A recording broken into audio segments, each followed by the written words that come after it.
Episode 4. Hello, thanks for tuning in to another episode of Dogman Encounters Radio. I'm Vic Cundiff, and I'll be your host as we listen to eyewitness encounters involving one of the most terrifying cryptids, dogmen. When you were small, your parents told you that monsters don't exist. How would you react if one day you found out that they do? In 1972, while on a camping trip in the Ozarks, Pam had a terrifying encounter in the middle of the night. Pam's here tonight to share the details of that encounter with you. Pam, welcome to Dogman Encounters Radio. Thanks so much for coming. Thank you. I'm glad to help out. You've got such an interesting story. There are a lot of people out there that are going to be absolutely riveted by it. It's interesting, all right. I wish I didn't have the story to tell you the truth. It's a pretty creepy thing to have happen. Tell us about your outlook on cryptids like Bigfoot or dogmen before you had your encounter. Before I had my encounter, I had no idea, no inkling about cryptids. I was only 18 at the time of my encounter. And so before that, I was tied up with going to school and so forth, and I really had heard nothing about Bigfoot. My dad had grown up in the woods as a logging family up in Tacoma area, Mount Rainier area, and he had told us some stories when we were kids, but they weren't, the word Bigfoot never came up. He told us stories about how when he was playing in the woods, that how they could not go into the woods because there were cannibals in the woods. And I always thought that was a story his mother told him and the people had told them to keep him out of the woods. But I had no idea about Bigfoot, dogmen, any kind of cryptid, really, none. Most people don't. That's not surprising. Back then, if someone had come up to you and told you that they had had an encounter with a dogman, would you have laughed or just basically brushed it off? I guess it would been determined by who told me and my respect level for them, but basically I would have just thought, wow, you're seeing things, or you mistakenly identified something, because the world was pretty cut and dried to me. I mean, you know, a bear is a bear, a wolf is a wolf, and so forth, and if you'd told me you'd seen something in between, I'd have really thought, oh yeah, you probably saw a bear, you know, and I think that's the normal reaction that everyone has when you haven't entered that world of, hey, that's neither one. You've seen it for yourself. And I kind of feel like the same thing when people say, hey, I saw a UFO. Not having seen one, you don't have any real reference. You just listen to the person and say, wow, you know, that's pretty interesting. But you really, in the back of your mind, you're thinking, oh, it was a glint off an airplane or it was a weather balloon. Most people that do have their encounter do fit into that category as being almost one of those people that you know that are going to be the last person on earth that would believe that there could be something like that out there. Not saying that you fit into that category, but... No, I agree. And another point is we were Army brat kids, and we moved frequently. My dad was the true outdoorsman, so we were always out camping, always outdoors, and he was always imparting knowledge to us. And so being out in the woods, number one, gives you more of a chance to encounter something odd.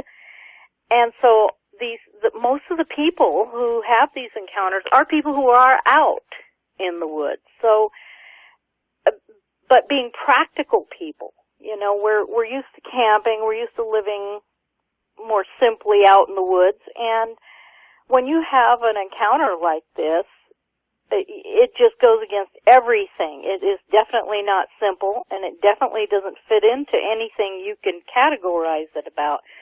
But being out in the woods more exposes you to more. Any camping person or woods person has seen every bear, every cougar, every deer, every elk.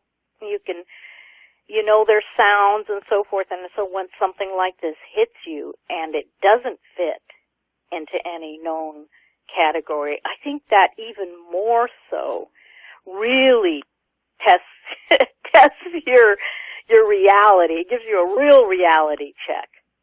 Oh, sure. Yeah, there's no doubt about that. Even for a seasoned outdoorsman, running into something like a Dogman would have to send one heck of a jolt down your spine. I don't think anyone could ever be prepared for something like that.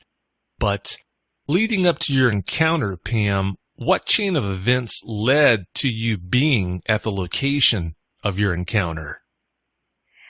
Well, at the time we lived in Leavenworth, Kansas. My dad had retired from the military and moved there because my mother had family around there. And I married at 16. This was 2 years later, so I was 18. And I had a 16-year-old brother, and my husband was 20 at the time. We had 2 children by that time. My daughter was 14 months old, and I had a son 2 months old. So I had 2 infants at that time. So we were a married couple.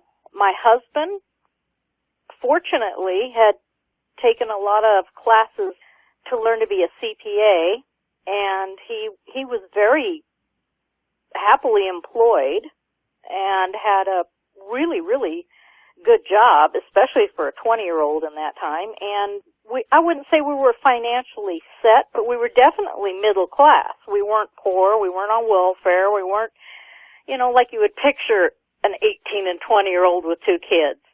We had a 68 Volkswagen van at the time, and the year was 1972, so it was a fairly decent car. We were financially fine. We didn't have large debt. We were a happy couple. I had graduated school early. He had also. So we were just a happy young couple living in Kansas, and both of us had grown up in families that had traveled a lot, so I still do have the travel bug. And we would go on day trips and road trips, and then after the children were born, we'd go and visit relatives in like Michigan and Arkansas and so forth. And so it was one trip to Arkansas earlier that we had decided we'd come back and camp there because it was so beautiful, and it wasn't very far from home.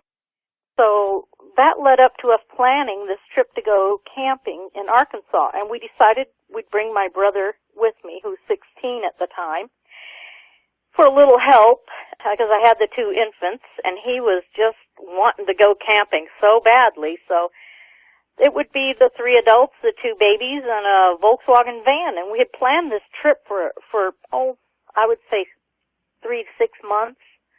And we had it all figured out, and we were just looking forward to going to Beaver Lake in or around Rogers, Arkansas. And the reason we chose that spot was in the earlier trips down there, we had discovered it was a Army Corps of Engineers project to build this giant lake kind of in the Ozarks area. And there was going to be all this camping around it and all these opportunities. And it was just such a gorgeous area. We determined we're going to go back there when that state park opens. And that's where we were going to camp. Now, this area at Beaver Lake where you had the encounter, how far were you from what you could call civilization back then? It was pretty remote. It was at least 10 miles to Rogers, Arkansas, which wasn't a huge city in itself. It was very small. So I would say to Rogers, if you picture Rogers, Arkansas as like the outpost, the closest place you'd go to get fishing gear and so forth, and it just had a few stores and so forth. It was a good 10 miles to there, and probably 25 to the next real civilization population. But on the opposite side of this project, this Beaver Lake project, there were homes and there were roads and other probably mom and pop stores and things like that. But on the back side where all the camping was, where we were, at least 10 miles to that small town of Rogers. It was in the middle of nowhere. A funny side point is this river they dammed to make this giant reservoir and to hold back flooding. It was a project, a flood project type thing, and to make the recreation area. They dammed up this area and they had to relocate a lot of people out of the bottomlands. I don't know how many homes, but they weren't recently built homes. They weren't homes of high value, and it wasn't like it was a city, but they had to remove some homes and relocate people from this project. And that kind of figured into our experience there, because we actually had heard on the news before we went down that there was some problems with doing this project because people were mad about having to relocate. There were some minor, not riots, but protests and so forth, and the movie Deliverance came out after that, and it was loosely based story kind of on this project. If you can imagine, we hadn't seen the movie. It hadn't come out yet, but if you can imagine the prelude to this trip being kind of like having watched Deliverance and wanting to go to that recreation area that they just made. That's kind of the feeling we all had, because we'd heard, oh yeah, there were some people being displaced, and they were kind of angry, but, well, it's all built now, it should be fine. Yeah, that's not a very good, comforting thought at all. It figured into our plans, believe me. I could see why. Yeah, that doesn't set the table for a good scene. Well, Pam, if you would, please tell us all about your encounter. Please share every last detail that you can remember. Okay. Well, like I said, we had a Volkswagen van, the old style. In our planning, we had removed the center seat, so we had a back seat to the van, the two bucket seats up front, and the plan was that ledge that was over the back engine compartment, we were going to put the kids up there to sleep on. And I was going to sleep on the back seat. And my husband at the time was on the center floor in a sleeping bag. My brother was going to camp out in a small pup tent. So, we had the usual small amount of camping gear. We never took tons of stuff like we do today. We had the van packed, and we were happy to go. And it was October, and it wasn't, you could expect some rain, but it wasn't like winter, in the north or northwest where I'm living now. So we had this trip planned to go down there in October, and this Army Corps project had just finished. We knew the finish date, and we'd planned to be the first ones to go in camping. We figured it wouldn't be very busy. The reason we didn't want it to be very busy is we had two infants with us, and camping with two infants outdoors, not in a camper, you didn't want the babies waking up and crying to bother any other campers. It's kind of like going on a plane trip sitting next to two infants. You can imagine how happy that group of passengers would be if they're crying all night.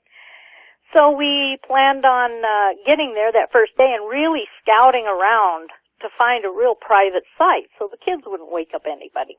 So we took off, and we were very experienced campers. Very experienced campers. My dad, being a military man, had, during the Vietnam War era and even before that, in fact, he retired out of the military. He was an older father. My parents were 30 before we were born. And at that time, that was an older parent. But they were really good at teaching us. They were really patient with teaching us kids. So we'd go camping a lot. My dad got a month every year vacation, and we always spent it on the road going home to visit relatives. If we were in country, most of the time we were not. We were, for instance, in Germany and so forth. But even in Germany, we went camping. He taught us wilderness survival, and he had taught that in the military to some degree also. So he was really good at teaching us how to camp with less and how to really enjoy the outdoors. So we had put that into our planning, and that's what we were going to do going down to Arkansas. And so we were we were well prepared and very, very seasoned campers. And in fact, the day my dad retired, he announced to us that as his retirement present for the next 30 days, we were going to live in the woods. Well, it ended up being almost 6 months. We lived in a big tent in the woods. And he was just enjoying being free, not having to set the alarm clock. And he was an MP in the service, and so we thought it was going to be a month in the woods, and we were there for nearly 6 months. So when I say we were experienced wilderness campers, I mean experienced. So anyway, we headed out, and we had no fear of the woods. There wasn't anything out there that we didn't know how to deal with or how to recognize, or the sounds, like foxes can make hideous sounds in the woods, screaming, and elk can bugle and sound really, really odd. So we were prepared. Even though I was 18, my brother was 16, my husband at the time was 20, we headed out, and we were crazy enough to take a 2-month-old on a camping trip. Let's put it that way. So off we went. We got to the campground area. It wasn't a very long trip from Kansas, so we scouted the whole area, and we found that up by the dam there was this awesome swimming picnic area, and there was no one in this park, not anyone. We were there during the opening week. And then we drove around looking for a really secluded spot so the kids waking in the night wouldn't bother anybody. Well, pretty much out on the perimeter of this camp area, we found this cul-de-sac site, and it just had 2, maybe 3 sites, and just a fire ring and a picnic table. And when you got there, you drove in to a cul-de-sac type, just a little circle, and you come back out this dirt road, and it was ringed with a really tall, almost like a retaining wall. That's what it would look like if you can picture it. It looked like a retaining wall of stone. You know, it was a naturally occurring ridge, and it looked maybe like it was limestone, and it was in a horseshoe shape. And if anyone's ever been to the Ozarks, they know how these ridges and outcroppings kind of wind their way through the whole Arkansas area, or Ozarks area, and this was one of those big outcroppings, and we were far from the lake. We were miles from the lake. But this big ridge kind of formed the end of this cul-de-sac, and so it looked like this was going to be the perfect spot, because it would be really quiet. There were no other campers there. It was one of the farthest back spots. So we decided on that spot. We went and looked at a few others, came back to that spot, and by that time it was getting to be, later afternoon. So we got back to the spot, and we kind of scoped it out. We had planned actually to go climbing it later, or the next day, and check it out, because we didn't know what was on the other side of it. Although we could see trees up at the top. The ground level at the top was about 50 feet above us. And this horseshoe-shaped ridge started at the left it started at about 50 feet tall, wound back into the woods, so we don't know where the level went from there, but it was about 50 feet up. And then as it wrapped around, it went in the horseshoe shape to the right. It went out, it was about 125 feet or more tall at the top. We were like in a little canyon. And then it went around about 75 feet you could see of it, and then it went off into the forest to the right. So really don't know how far that wall went or what it was, but it looked like they'd carved the campsite right out of that area. The only site that we could see at this time was about 30 or 40 feet away and down from us. We chose the upper terrace campsite, and then it went down about 10 feet, and the next level was another campsite. And then that one was basically on the road as you came in, and we went uphill from that and pulled in above them on this little terrace. So we thought, wow, this is really perfect. This is remote, shouldn't be able to bother anyone. It's got a good fire pit, pulled in face forward in the van, had the back of the van facing out toward that rock wall. there was a little bit of brush in between us and some wispy trees in between us and the site down below. It was newly put in. It was a gravel road.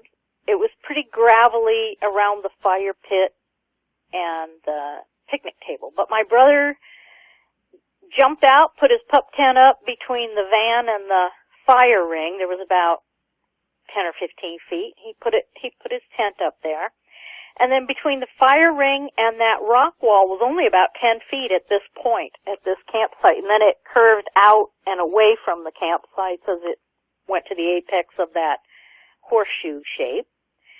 So he was setting up his tent site, and I was tending to the kids, and they were predicting a lot of rain coming up. So we knew there were storms coming in, and we chose that top site because we wanted good drainage away from our site. And even though it was forested around us and at the top of that big ridge, it was a clear open space above us. We had no trees overhead. It was like you're in a big fishbowl and you could see out the top really clearly. And we were looking forward to it being a really good dark spot for night star watching and so forth. And then we heard there were storms coming. So we thought, no star watching tonight. We set up, we explored around the area. No one had ever camped there before. The fire ring was totally empty. This was the first weekend. So we were really privileged. Well, we made some sandwiches and we decided we weren't going to cook anything for supper because it was going to rain. So let's go drive around and let's go back to that swimming area and see what it looked like. So we went back to the swimming picnic area and looked at the dam, and it was a sunny day still, and it was still warm enough to swim. We knew the rain was going to be coming, and it came, and it was a drenching downpour. I mean, just the kind where your windshield wipers can't keep up with it. So we made back to camp, and just kind of sat in the van and ate sandwiches and so forth. And there was no way you were going to make a fire. It was a downpour. And we decided, well, we'll go to bed early as soon as it gets dark and make a new day of it the next day. So, we turned in. The kids were really, really good. They were really sleepy. My brother slept in his pup tent even though it was pouring down rain. He was okay. Had a good night's sleep. Next day, woke up bright and early, as soon as the sun came up. The kids had wakened in the night, had to feed the baby, that kind of thing, but we were up really early.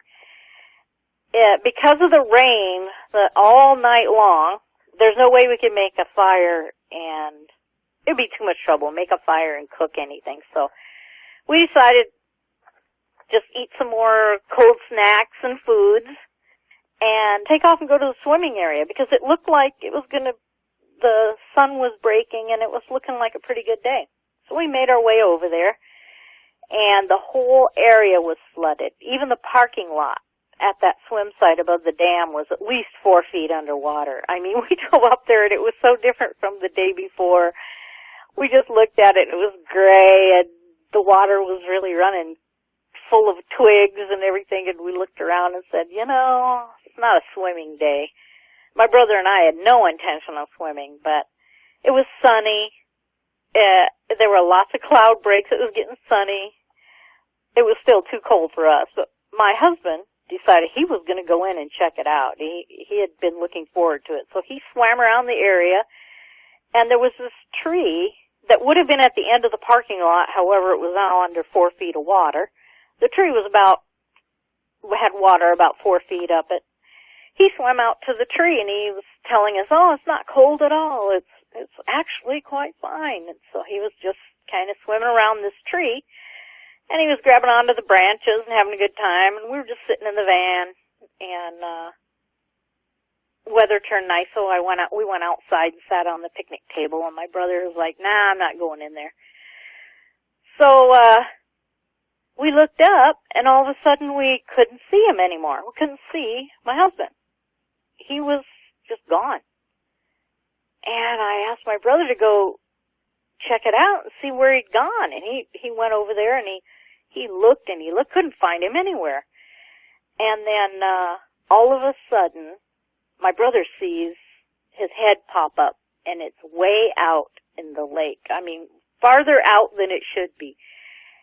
And he starts hollering at him, but there was this big current out there because of the water rushing towards the dam.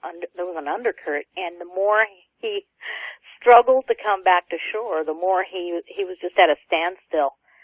And my brother yelled to me and said, he's stuck in the lake. I think he's going to drown. And ran over there, and I could tell he was winded. He was swimming as hard as he could, but he was making no progress. So my brother went out to the tree that was in the water and grabbed a branch, a big long branch that was sticking in the water, and he was holding onto it and stretching out as far as he could into the lake to see if there was something he could extend to him. He's yelling at me, do you have a rope or whatever?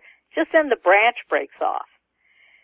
And so my brother was still holding this big long branch, and he swam out a little bit and stuck the branch out there, and by some miracle, my husband was able to grab a small part of the branch, and he was able to pull him back onto land. But by the time he got to the parking lot, to the land, pulled in, he could not stand. He was choking and vomiting water. So he had literally seconds before he was a goner. He was just drowned, basically. So my brother was working on reviving him and helping him, and he was coming to, even though he was blue in the face and gasping.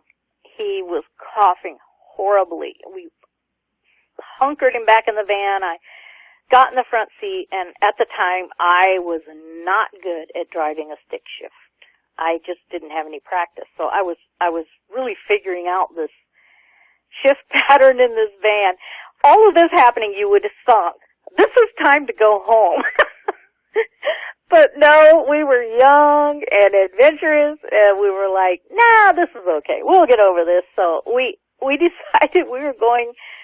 He needed some medical help, so we stopped on the way out of the park and talked to a ranger who said, Rogers, Arkansas is only about 10 to 14 miles away. There's an ER there. Go ahead, or a little medical clinic. So we drove there, and all the time, my husband was in the back coughing and shivering and coughing and shivering, and he was just mostly unconscious, and my brother was tending to him. Well, we get to this small medical clinic, and they take him in, and they do an x-ray. They said he had pneumonia. He had so much water in his lungs that he should stay at least overnight one day. Because infection could set up, whatever. And he was running a fever, and he was still coughing up spray. I mean, just so much water.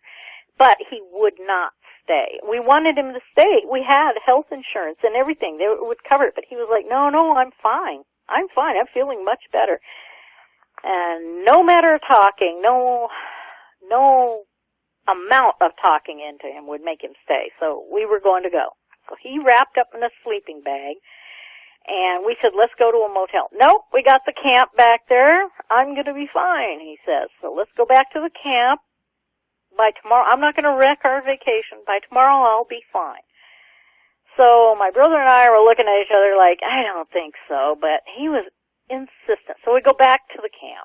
He was wrapped in every blanket we could have, and he was shivering and coughing and sitting in the middle of the van floor. And we ate and watched over him. And the doctor said that the first sign of a fever, because the fever had gone, or loss of consciousness, we have to go to the ER with him. So my brother and I decided we'd watch him all night long. We ran the van's heater, we watched him till dark, and shut down everything, and it was dark, and my brother and I decided on who was going to take shifts and watch him all night long. But we had also determined that after dark, we would have a horrible time getting back to the ER because the roads were terrible and dark and windy and wooded in the daylight. And in the dark, it would have been just treacherous to get back there, and we'd probably take a wrong turn and so forth. So we figured it'd be pretty dumb to try to get out of there at night, especially if you're in a hurry. So we were going to really watch him and make sure he was going to be okay all night. So I kept the first watch, and my brother went out to sleep in the pup tent. And it was a fair night. It was around 60-some degrees. And I had the kids outside with me and fed them at the picnic table and watched the fire and let everybody get to sleep. And they went to sleep, so I put them to bed in the little ledge over the back of the van.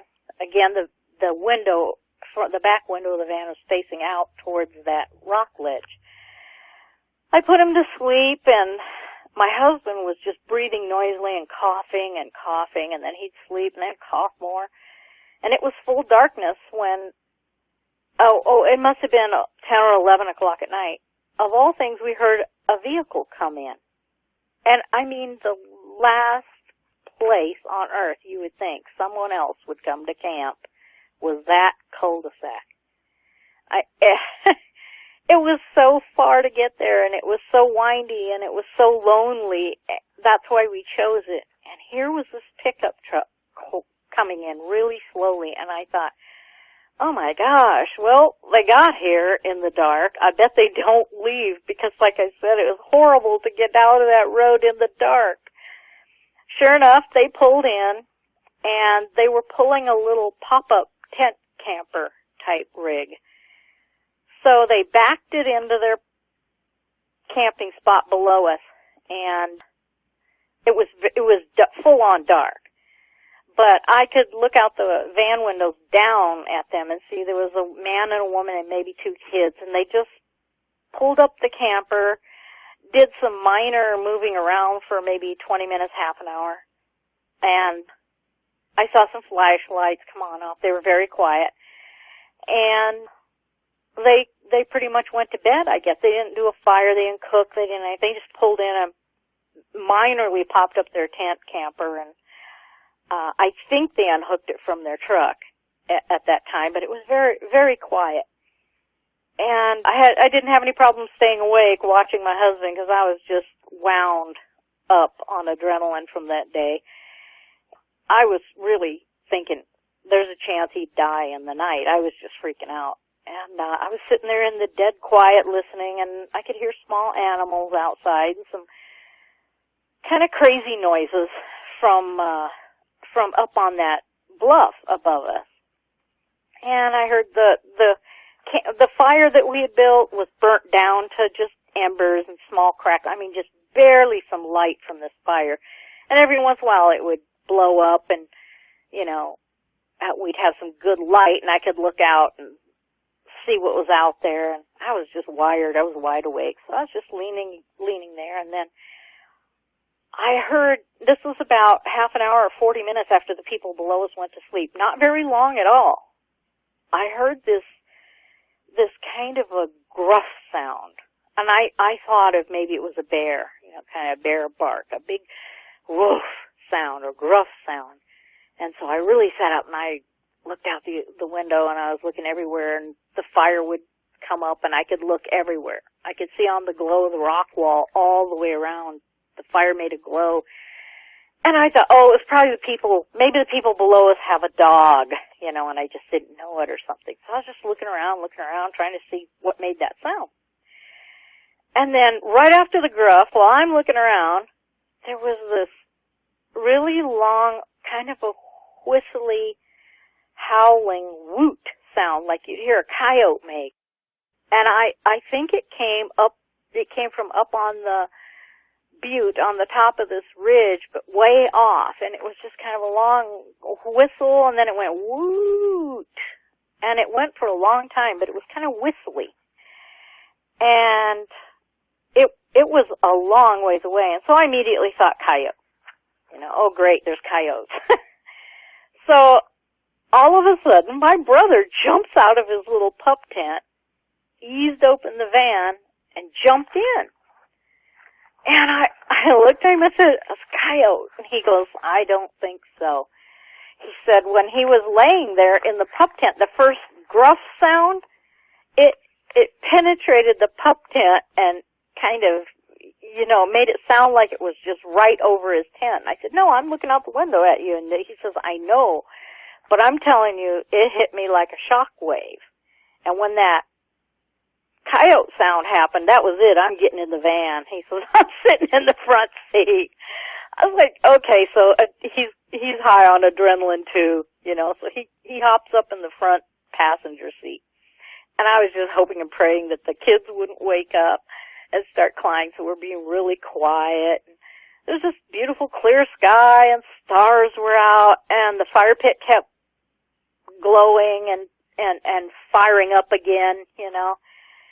And there was a good 10 feet you could see around the fire pit. I mean, I could clearly see the picnic table, the tent, and the rock wall that was closest to us. Well, my husband, who was sound asleep, he woke up from that sound, but he was too sick to move. He said, hey, what was that? And we said, I don't know. I think it's coyotes. So I laid down on the back seat with my head towards the pup tent side, you know. I laid down and my brother had kicked back on the front passenger seat up front and we were just resting and I was just laying there thinking, oh boy, what an adventure, you know. I'm just about to try to go to sleep. My head pretty much touching the van wall. And maybe 10 minutes had gone by. It's hard to remember, but, you know, a while had gone by because I was relaxed. I was laying there, and everybody was laying there. It was quiet. And all of a sudden, a huge bang hit the side of the van where my head was laying. And that's like saying the huge bang. It's the only way I can describe it. That's like saying throwing a softball. If King Kong could throw a softball from about 20 feet away really, really, really hard and hit the van with it, that's what it sounded like. It was immense. It was frightening. There was no way our brains could paint the picture of what just happened. I mean, my brothers sat bolt upright. I sat upright. The kids just moved around. They didn't even wake up. My husband was kind of sitting up. He started trying to sit up and said, what is that? And I said, I have no idea. And it was so loud that the sound was still reverberating, you know. It was just like, but I knew exactly where it hit because my head was right there and it was right there. And it sounded like something as big as my head hit the wall there. We just sat up and we looked everywhere. We couldn't see a thing. And of course the fire had kind of gone down at that point, so it was really dark and we were looking around. We couldn't see anything. I mean, we just kind of sat up and then ducked down, you know, because we thought, you know, if something hits the side of the car, you look out and then you get down because you think something more might be coming. So we were ducked down, and then my brother peeked up, and he looked out the rear view mirror of the van, and he saw movement. And he turned his head and looked out the back window, and so, you know, when you see that, you instinctively look the way the person's looking. So I looked out the back window with my head barely peeking up over that seat. And we both were looking out the back window. He says, something's moving. And I looked out there, and all I could tell you was there was this very large, shadowy figure. It went past us really fast behind the van, and I think it was about 15 or 20 feet away. So at the edge of the road, where the road ended, edged over towards the apex of that horseshoe ridge. And I could tell it dropped down. It was going down the hill to the road where that other campsite was. And the baby started stirring and kind of waking up, and I was just like, oh, don't wake up now, don't wake up now. I was just tending to him and getting him to sleep, and my brother was just straining to see. He said, did you see what it was? I said, nothing but a big black mass went by. He said, do you think it was a bear? And I said, it probably was, you know, because it was really, it was just really black mass went, and it was so fast that you couldn't make out anything. A big black shadow went by. And so now my husband got up, and he was out of the sleeping bags, and after about 10 minutes, he and my brother got out. They said they were going to check the side of the van for a dent. And I said, yeah, I think it's gone now, so be really, really careful. And so they eased out, and they looked at the side of the van. They looked everywhere on that side, and there was not one dent. I mean, miraculously, you could not tell anything had happened. And we're all just like, I'm like, well, look above. Well, look to the next side. Maybe it was wrong. Maybe it was closer to the wheel, and they were looking and looking, we're whispering. They were right up on it with a flashlight, and there was no dent in that van. And we were just like, wow, And so they came back to get into the front seats. And, my husband his adrenaline kicked in, so he was sitting he got up in the driver's seat, my brother got in the passenger seat, and they very quietly were moving towards the front seat at this time, and they were looking outside, and they were out there for about 5 minutes, and they didn't get into the front seats. They just had the doors open a little bit, because they were not going to wake up the babies. And all of a sudden, both of them whipped their heads toward the campsite, the people down below us in that campsite. They both just turned really, really quick, looked right down there, and I was looking at them, I was like, what? And they were looking at the people down below, and I saw flashlights on in their pop-up camper.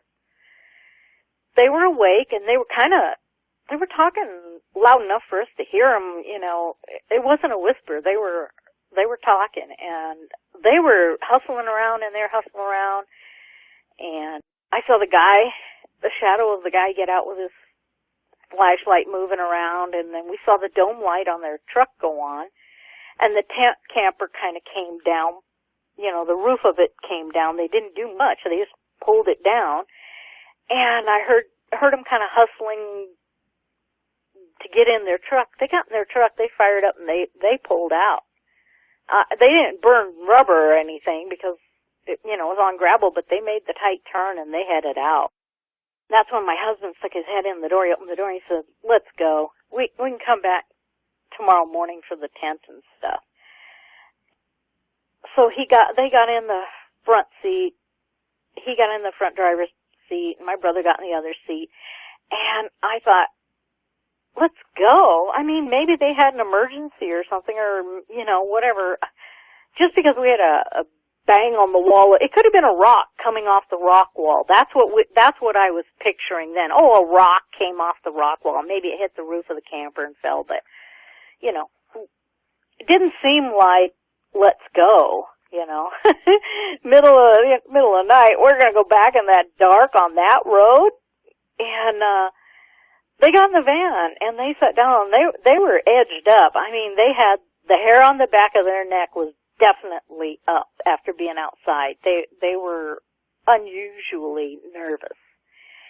And they got in the van and they didn't even have the door shut, I don't think, when that big sound, that big holler, that woot came from the back of the van side on that rock wall area where the brush met the rock wall. And it was a good, the road was probably 14 feet wide, the usual. And then from that was another 20 or 30 feet of brush and then the rock wall. And from that rock wall area was this woot whistle sound again. And it came from the back of the van. And then we could hear crackly, brushy sounds because they still had their doors mostly open, and I could hear the sound. And we sat there, we froze. Oh, and by the way, we had turned off all the dome lights because we didn't want them coming on to wake up the kids, so we had the dome lights all off, so we're sitting there in the dark, and the guys are just frozen. They froze. They didn't even shut the doors. They were just frozen, and they were looking back there. And all this crackly, brushy sound was happening back there, and I thought, oh, man, coyotes. We just sat frozen. And it moved from the fire pit side of the van around the ridge wall, heading in a direction toward that other campsite and the road. And so a moment passed, and out of the blue, I mean, just here he is, sick as can be. And I never expected him to move this fast. But out of the blue, just poof, he hits the headlights on the van and presses on the brake lights. And I think when he pulled in forward with the stick shift, the more I thought about it now, the more I think he had put it in reverse so it wouldn't, so it was kind of locked, wouldn't roll forward. And so when he hit the brake lights, I think the reverse lights came on because it lit up pretty good back there.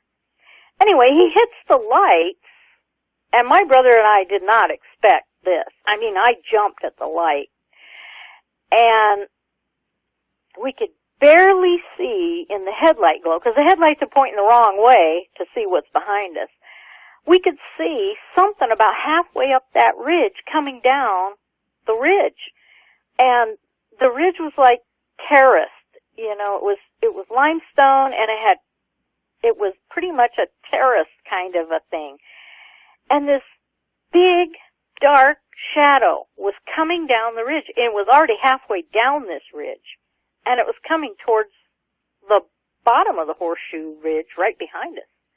I mean, we could clearly see arms moving, but you couldn't see detail. You could see arms moving and legs moving and coming down.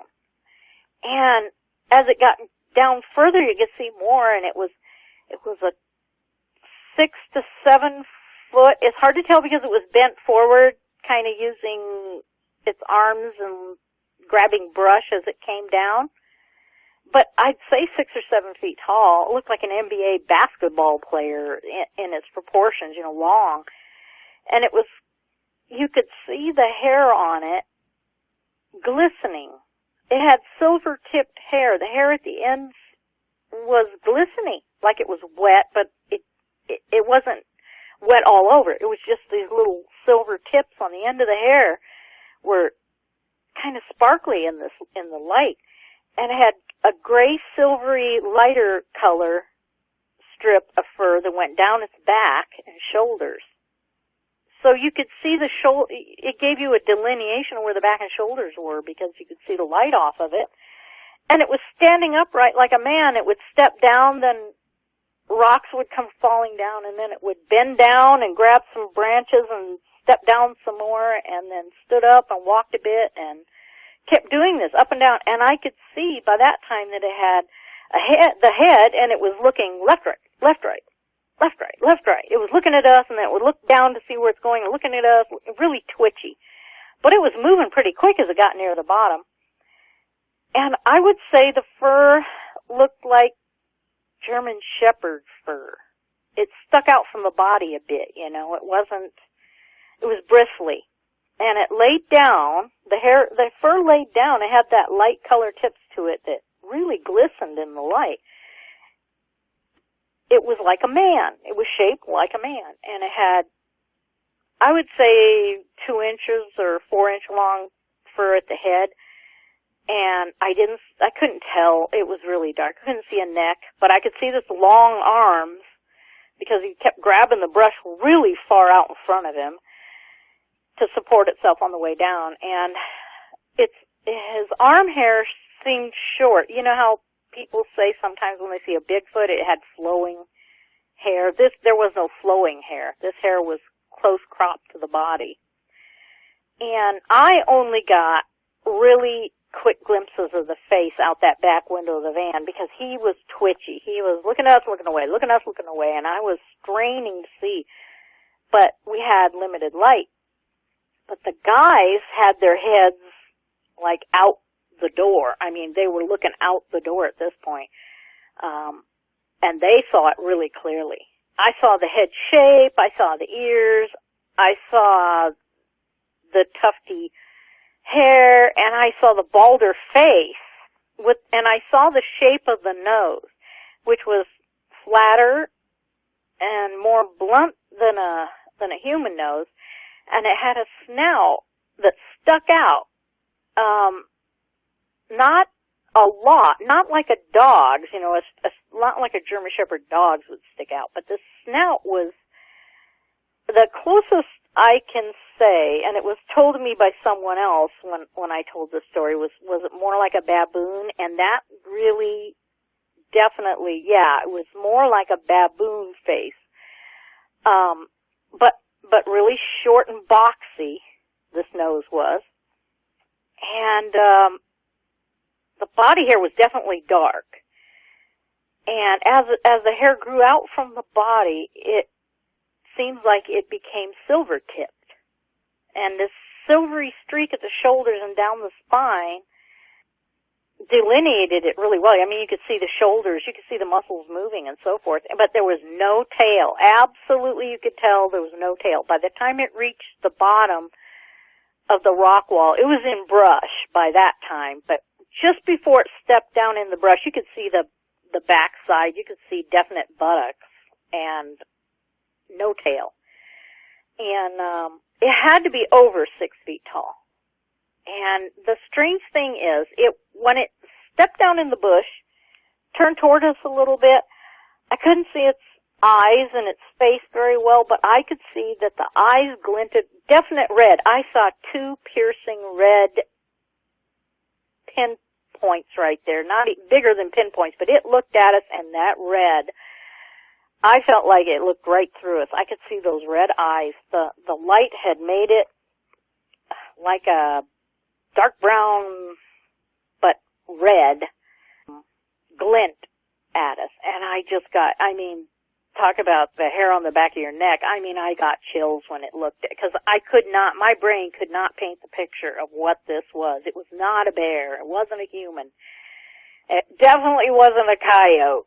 And I was looking at it, and my mind was just racing as, what the heck is this? But to describe it, its physique, it was like an NBA player that had just a buff body, except its chest was puffed out from the shoulders to the, mid-arm area. It came out like a dog's, if you know what I mean. And then it went down and tapered in to the waist. So it had this barrel chest. It was a very, very, very odd physique. It had this defined barrel chest. And then it went down to legs that were not crooked like a dog's legs. They were human-looking legs. I remember seeing the calf muscles. I didn't see the feet. I definitely saw the arms and the hands, and they were fingers. They were not paws. Because he was grabbing brush, and I could see the finger flecks. It was really odd. Even though we were in low light, you could see this glint so well, and you could see he had fingers.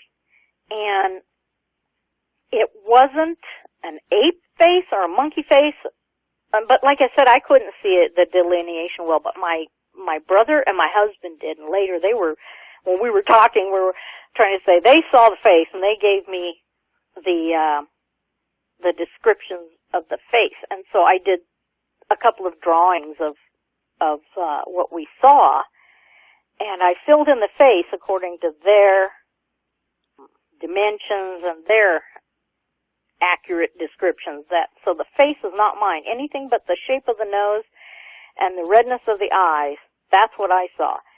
But the other strange thing was when it got down to the bottom and it was making these twitching left, right, looking around, it kept looking to the left and to the right. And now that I look back, I think maybe it was looking that maybe there was another one there, that maybe he wasn't alone, because he was very, very much looking to the left and then way over to the right, and the left and way over to the right, and he didn't really look at us that often.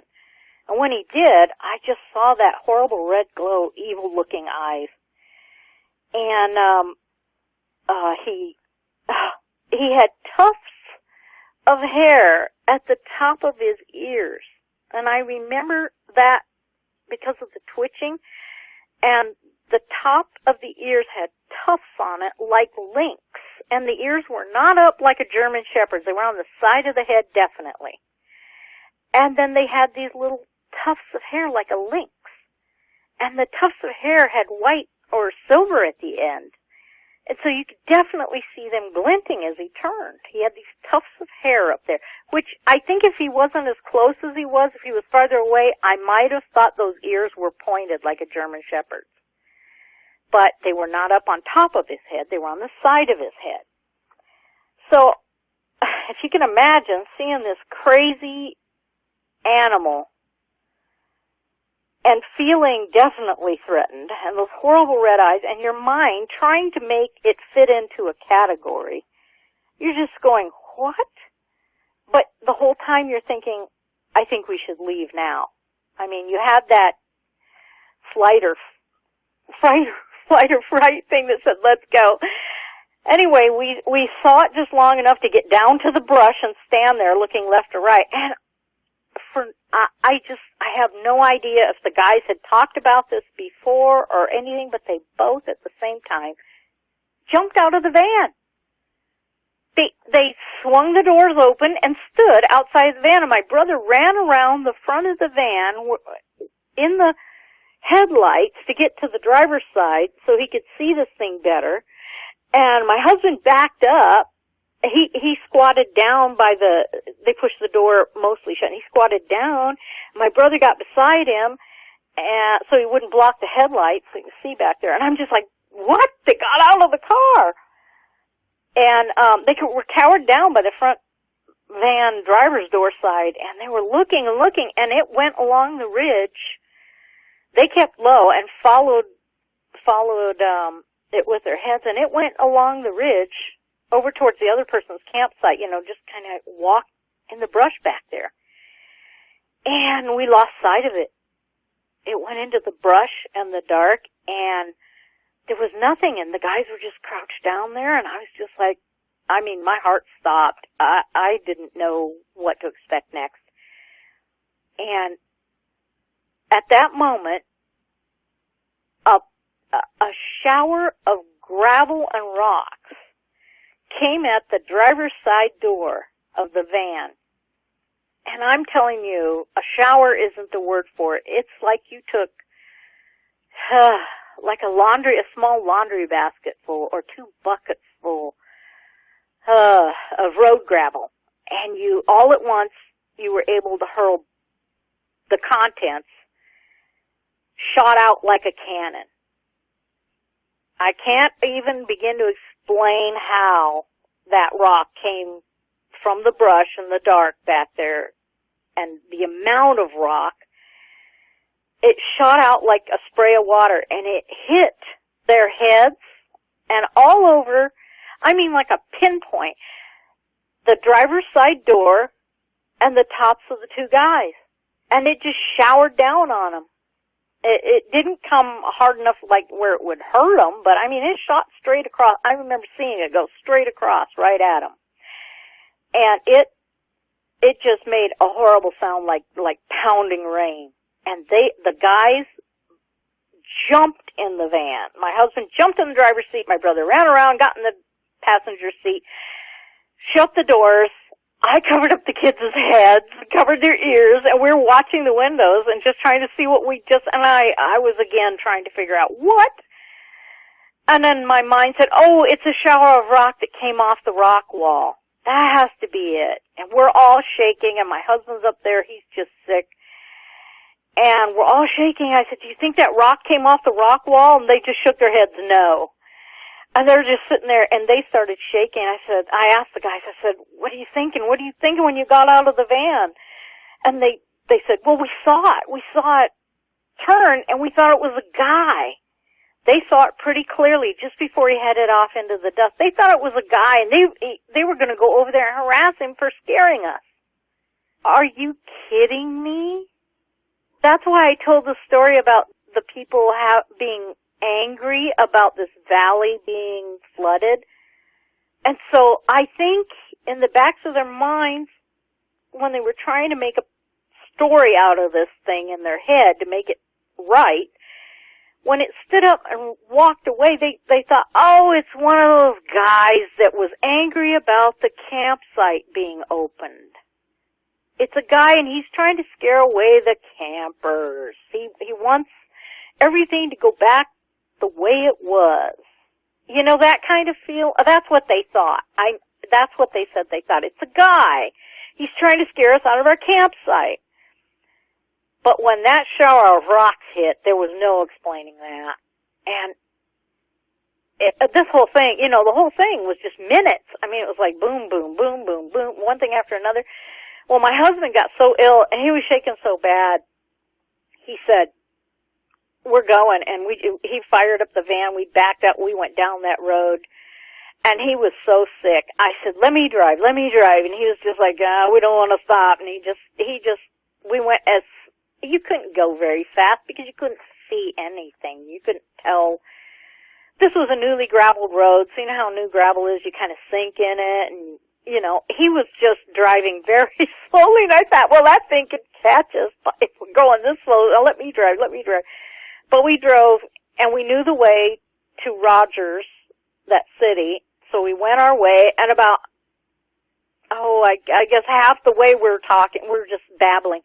What'd you see? What'd you hear? What did you see? What does the face look like? And my brother said, it's a deformed animal. It's a bear with deformities. And he kept saying, or it was, it's a big German Shepherd. It had really severe deformities. That's what it was.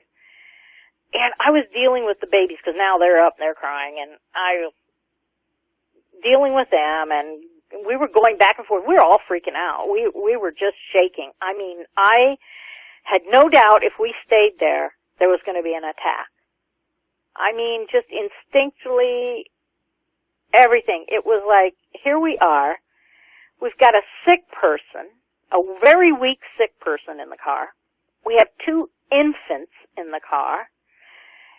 There's 2 able-bodied people who are shaken to their wits' end. And we're in a cul-de-sac, facing forward in a cul-de-sac. If many somethings wanted to attack us, I mean, they had chosen their prey because there's 2 babies, a sick man. I mean, we were just sitting ducks. And I'm starting to think that, and I'm telling the guys, oh my gosh, and we were just sitting ducks, we should have backed in, and they were saying, well, you don't expect to be attacked. And we finally got to the main road, and we got to this it was a little mom and pop store, a white clapboard store with a tiny little street light and a parking lot for about 6 cars. We pulled in there, and it had to be after midnight. We pulled in there and parked and shut everything down, and my husband just kind of fell apart. He started sweating and shaking, and we had to get him in the back of the van and wrap him in blankets, and we sat under that street light. That was where we were going to be for the rest of the night. That was it. And we waited. Nobody slept. He slept. He passed out. He was done in. But my brother and I sat, and we were like, so do you think it's something? I'm like, Bruce, it's not a German Shepherd. That was not a German Shepherd, and he's like, it had to be a deformed animal or whatever. And I said, a 7-foot-tall deformed German Shepherd? No, we're talking back and forth.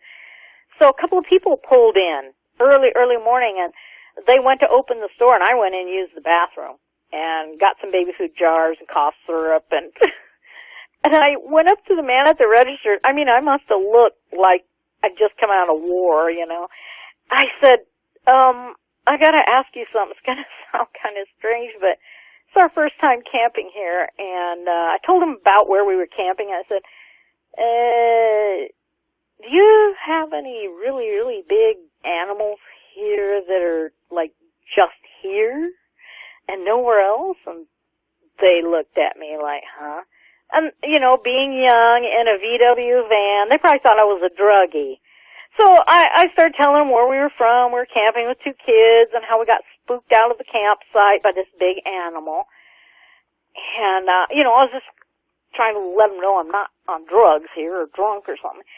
And I said, do you have a bear or something that walks upright a lot or makes this whoopee sound or, has this hair characteristics? The woman wasn't doing anything. She didn't stop once. She just kept dusting the cans and straightening up the shelves. The man said, no, I think the bears here are just normal, and they're like bears everywhere else. And he was just a deadpan face. I mean, if somebody came in and asked me this, I'd be going, what? But anyway, he asked where we camped, and he said, it's all new, so maybe some displaced critters were the cause, And he said, I do think campers and hunters have heard some crazy noises in there, like hollering. And he said, that's kind of why they call them haulers. And I said, you mean the animals? He says, no, I mean the ridges and stuff. People used to holler from ridge to ridge to communicate. And so, I get it. Yeah, okay. No, this was a screechy ape whistly sound. And he was like, nah, you might ask the ranger. Tell the ranger. I'm sure if, there's some reports. I think there have been reports in the paper of strange hollering. And I was like, oh, okay, fine. So we just left. We got in the van. Everybody used the bathroom. And talk about when the adrenaline crash came. I mean, I decided I was going to drive home. And we left the pup camp. We were not going back there to get any camping equipment.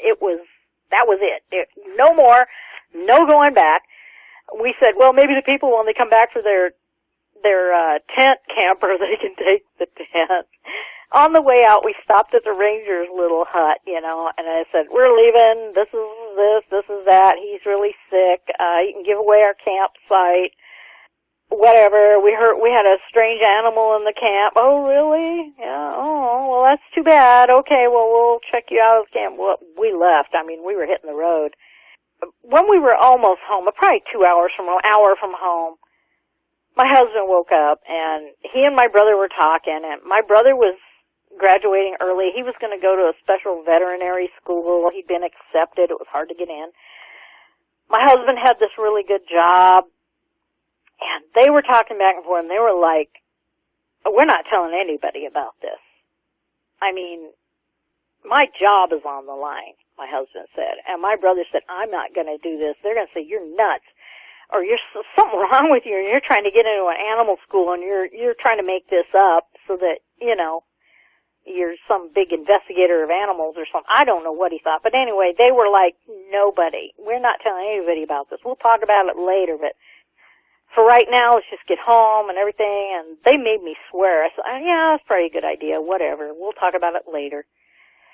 So every time I would try to talk about it with my husband or my brother, they were just like, it was just a deranged animal. It was just this. It was just that. They just would not relent. They couldn't. I mean, when my husband and I would try to talk about it, he'd just start shaking. He'd just start shaking, say, I don't want to talk about it. I don't even want to think about it. It was a horrible thing. I almost died. I was, maybe I was delirious. And we're just like, no, you weren't delirious. So I asked them more about the face, and I would make notes, and they would talk about it for about a minute. I was like, about it. So through all the years, they to this day, my brother can't talk about it. He just freaks out. He says, I just don't know what that was. I think it was a deformed animal. I don't know. So it wasn't till years later, a couple, maybe 5 or more, I saw the Bigfoot movies and books and sightings, and there weren't a lot of pictures of Bigfoot back then, but I did see one, and I thought, as dark as it was, and it has, amped up as we were, maybe this was a Bigfoot. I mean, it looked, the shape, it could have been a Bigfoot. So I started reading and trying to see what these Bigfoot, but I always knew when I saw it, well, it's not quite right. And it has some of the attributes, but not quite right. Boy, wow. It did make some sounds, some whoop. If that was it, it could have been coyotes making the whoops. The hairiness, the head shape, the size, but this thing didn't have the big, broad, huge shoulders and the thick limbs that everybody talked about. So I just kind of suppressed it. I never told anybody. I never told one person. And it was about 3 or 4, maybe 5 years ago. All these years later, I told my daughter about it. She's an adult. She's, in her 30s. And I said, when your dad almost drowned and we were there, well, there was more to the story. And I told her about it. And I said, I think we saw a Bigfoot. And she was like, really, you guys? No. Yeah. I said, I think we saw a Bigfoot. And the reason I'm telling you is I saw something on a video, and I think it's a really, really different creature. I know you're going to think I'm crazy, but I don't think it's a total Bigfoot. I think it's more like this Dogman creature they're seeing in Wisconsin or Michigan or something. And and because something had come on the news, and I saw it, and what the people said, someone said red eyes, and that made me go, what? And so I searched out as much as I could. At the time, there wasn't anything much. So I told her about it, and she said, oh, you guys, Bruce, your brother's right. He saw something that was not quite right. Maybe it was something that had mange, a bear with mange, or something that lost all of its hair. And I said, but it had these red eyes and this, I mean, it was fierce, you know, and he threw all that gravel. She said, but you don't know it threw the gravel. So, you know, I suppressed it. I thought, yeah, but still, going camping, going out in the woods, man, talk about PTSD. I mean, if I'm in a tent camping, I can hardly sleep at night.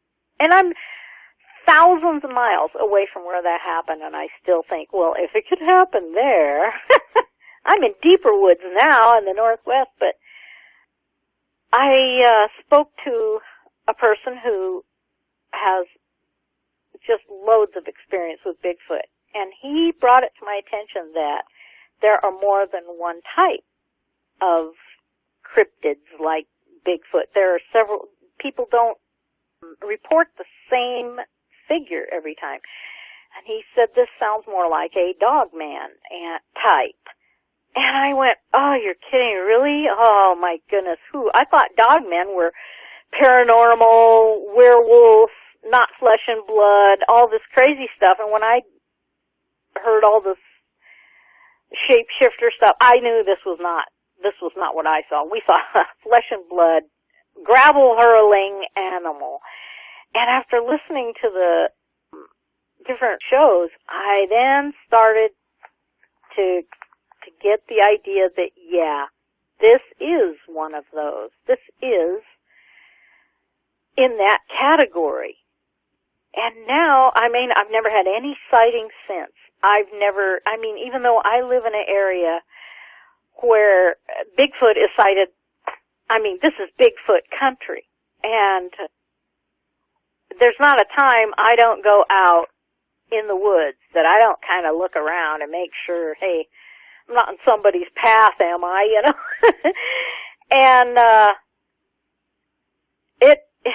even though it was so long ago and so far away from here, it's still too horrible.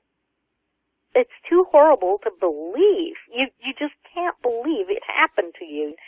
If it didn't happen to my brother and my husband also, by this time I would have pushed it right out of my head. I could have gotten rid of it. But because we all three were there, we all three know what happened. We all three, it's as if it happened to me last night. It is so ingrained in our memories, in our head. Definitely, there's PTSD here. It's craziness. You walk into, you hear PTSD where a soldier is at home now and he hears a loud explosion, he hits the ground. Well, it's the same way for me when I'm in a campsite and it's nighttime, I hit the ground. I have to close every tent window. I cannot possibly sleep with the window open for fear that I might see those red eyes come peeking in or a shower of gravel. And I remember camping just a couple of years ago, and some people horsing around in the middle of the night came down the camp road, and we're in a remote camp area, again, where you wouldn't think anything would happen. And these people came wheeling in their four-wheeler, and they skidded in the gravel, making a big donut, and turned and left. And when that gravel hit, I woke bolt upright, looked out, saw the truck, saw them leaving, and that was enough for me. Nobody else woke up. I eased out, got in my van, and slept in the van for the rest of the night when I did get to sleep. Of the three people that were there, Pam, without a doubt, it sounds like you coped with the stress from the encounter the best. And it may be because I didn't really see the face that well. That's thinking about it all these years later. I didn't see that face. I saw the eyes. I saw the shape of the nose. But those guys looked right into the face. Yeah, that would make a huge difference. Something like that that's so different than anything you would expect to see. By the way, out of curiosity, how close is that campsite to Fouke, Arkansas? Oh, wow. I haven't ever really, I don't know. But you could look up Rogers, Arkansas, and that Corps of Engineers project, Beaver Lake, and you could probably find out. I don't know, really. I'm going to look that up, see exactly how close it is to Fouke. I wonder if it is close, how many people from Fouke saw that thing and thought it was the beast of Boggy Creek. If maybe that might be what people were seeing back then. Who knows? Well, one thing is, having seen the movie and so forth, that thing was definitely on the offense. I mean, it wasn't quiet Bigfoot peeking in your window running away. That thing, isn't that the one where it attacked the guy who went out on his porch? That's it. Uh-huh. Yeah. So, I mean, this was imminent attack. You felt imminent attack. This was, after the gravel throwing, it was like, okay, that's it. And I'm telling you, anyone who's ever faced a wild animal or a bad situation, you get a feeling, you get an adrenaline rush. You get a body rush that says something's not right here. We all had that. I could have jumped out and lifted that Volkswagen van and tipped it over if my kid was under it. That kind of feeling. And the crash from all that adrenaline, when we got to that little store under that yard light, the crash was incredible. I'm telling you, there was nothing like it, and it was a primal fear that came over us. Speaking of that area, Pam, have you heard of any incidents happening there after your encounter happened? No, we just, I never went back to Arkansas. We never went back to Arkansas. We were transferred right after that. And so I lost contact with anyone in the area. And I don't really remember hearing anything, nothing, not a thing. And there could be a bazillion reports by now because that area has been populated and open for a long time. But no, I never did look into that area or anything about it. Not at all. Never even, no curiosity about it at all. And a side point is that, of course this has piqued my interest over the years. Every time I hear the word Bigfoot, I look at it and say, that's not quite it. I mean, I listen to the radio shows. I'm in this search kind of to find out where this animal fits, so I can say, aha. And until I recently heard on these radio shows was the first aha moment that I finally went, okay, I'm not the only one. And the difference between most Bigfoot experiencers or encounters or whatever, they see one and they're like, wow, I want to see it again. I'm going to go on a Bigfoot hunt. I'm going to go find Bigfoot. I'm going to attend seminars. I'm going to go out in the woods. I'm going to knock on wood. I'm going to holler. I really don't hear anybody who says, oh, I saw a Dogman, werewolf, this beast, say, oh, yeah, let's go back to Arkansas and park in that same spot, and let's have some infants and a sick man with us. Let's roast some hot dogs, and let's hope that we get a gravel shower and some red-eyed beasts to come out here and play flutes for it. I mean, that is not going to happen. And I've listened to your show, and the first guy, he everything he said was, I could say yes, my head was nodding. No, I'll never go back there. No, I have no interest in finding one of these things. If I was in a helicopter and I happen to, there's one, let's take some good pictures, whatever, throw a net. Yeah, but anyone who has this experience in their right mind isn't going to go out there and say, oh yeah, I want to touch the cobra. I definitely agree. I do not advocate going out looking for these things. There's a reason why car crashes are not studied from inside the car. They're always studied from a distance. I think that applies in this case as well. By the way, Pam, also, since you got to see its hands pretty well, you said, did you have a chance to notice if it had claws or nails? No, I couldn't see any detail like that. I just saw basically the distance between fingers. I saw black appendages that were grabbing, and the only thing I could say is that I could see the blackness of the fingers outlined on the reflection of bushes.